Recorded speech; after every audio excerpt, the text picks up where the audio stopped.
Hello, hello, my wonderful friends here. Welcome to Inklings with Irena, the weekly energy show connecting you to your intuitive guidance system.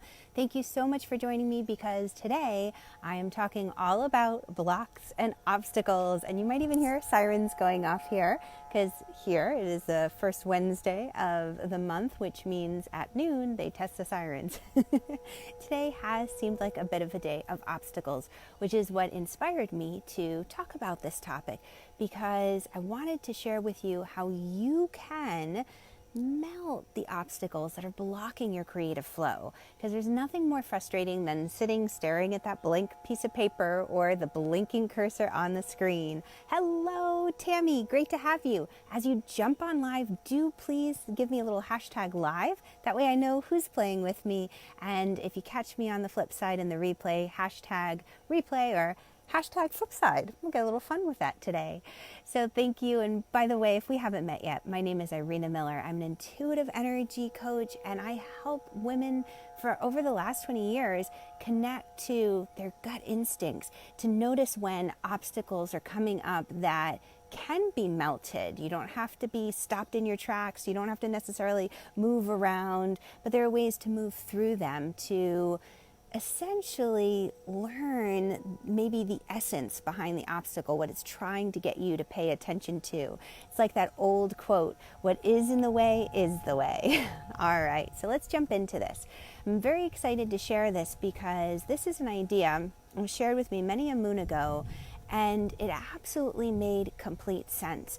If you think of yourself, even like the musician who is inspired to write a song, I love the story that's told of the musician out in the field, and they're just taking a walk in this beautiful golden grass, the wind is blowing and they're relaxing, and all of a sudden it almost feels like on the next wave of wind, this inspiration comes through, this melody and these lyrics, and they inspired, go, wow, that's amazing. I have to reach up and grab that and get that down here in my heart and run as fast as I can back to my little house and transcribe it, write it down on paper, catch it before that song, before that poem goes to the next artist. And the exciting thing, hello Young, wonderful to have you with me. The wonderful and exciting thing is that we can all be like those little radars where we tune into this inspiration that's all around us. And we can too reach up and grasp it and bring it down into this physical 3D world. This is the piece that I'm talking about today, where you've got that idea, where you reached up and you grasped it. You're so excited, you're ready to put it into action. But what happens many, many times, especially for my clients, is especially as entrepreneurs too, so many of them are, we have a lot of ideas and we're so excited to create, and we want to rush right into the adventure of creating and sharing this wonderful idea that at times we don't realize there are certain blocks that are in the way that will sabotage us. And they talk about self-sabotaging yourself. Oh, how can you avoid that? Well, this is the way. When an idea, an inspiration comes to you, I really invite you to bring it through all of your energy centers and check in with it. So for example, as you channel the idea, like your little radars out, you catch an idea and you bring it down through the crown and then into the third eye, the sixth chakra. See if you can visualize it. Can you visualize the whole project unfolding? Or are there bits and pieces that are a bit abstract and you can't quite make it out? Now, we don't have to have all the answers, but we should really be able to have a clear vision of what we're doing and where we're going. It's like that old Stephen Covey phrase, begin with the end in mind. If we don't have kind of where we're going, and it can still change, but to be able to visualize, if you can't visualize it, that's where the block is. Then you move the idea a little bit farther down into the throat chakra and you tune into, can I talk about this with people? Can I articulate this idea? Am I willing to share and speak? And if you can't see yourself sharing your ideas vocally, then this is a possible obstacle, something you want to check into, because maybe this idea isn't ready yet to come through. And why beat yourself up about it if if it wasn't ready in that way. It's not your fault. It's just that the idea wasn't really formed yet. Maybe we put it on the shelf for later, or maybe we release it and let it go to another artist. Elizabeth Gilbert has a beautiful story about that, where she had a great idea in mind for a book. And she had kind of like the outline written, maybe some pages, and she wasn't ready to work on it, so she shelved it. And she'd come back to it every now and then, but she really wasn't called to it. Her heart wasn't really into it in that moment. She didn't feel like it, that second chakra feeling, or putting your money where your mouth is, your resources.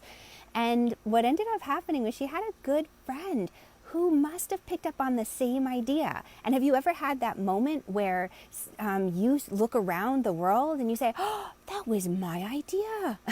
Yeah, they're all around, right? We're all channeling them. But here's the thing.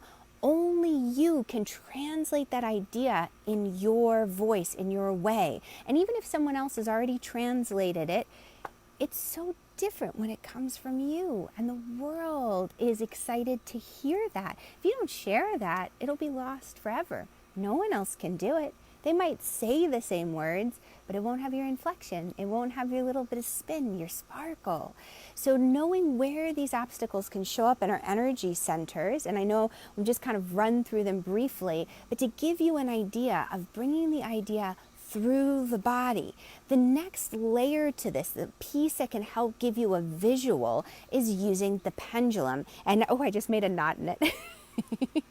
But if you have a pendulum, you can check your energy centers to see if they're open or to see if there's a block. Because maybe you're like, well, I think I can visualize it, but I'm not 100% sure. I mean, you can't see every single step of the way. Do I have enough of a vision for this project? Do I have an end in mind that's going to sustain it?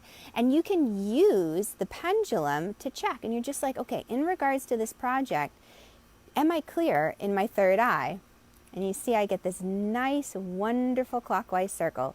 So for me, that means my third eye is open and I am clear with the project that I'm thinking about. And you can do this through all of your energy centers and check them. I went into great detail in this recently in one of the classes I taught. So if you want more information on how to check your energy centers with the pendulums, how to run through the process of the obstacles that might pop up as you're bringing this idea down through your energy body and into the physical 3D world, drop me a little, we'll say a little red heart emoji in the comments below. That way I know to reach out to you. I hope you're having a wonderful day. Thank you so much for joining me. And if you want an energy clearing meditation to begin the process, because how do we even get that radar tuned in, right? Like we go back a step, forget the blocks. Maybe the block is just receiving the inspiration. The energy clearing meditation that I have in the link above that my bot will set you up with is a wonderful one and a wonderful place to begin. So thank you so much for joining me. I can't wait to see you guys in the next Inklings, and I'll catch you on the flip side. Mwah! Bye guys.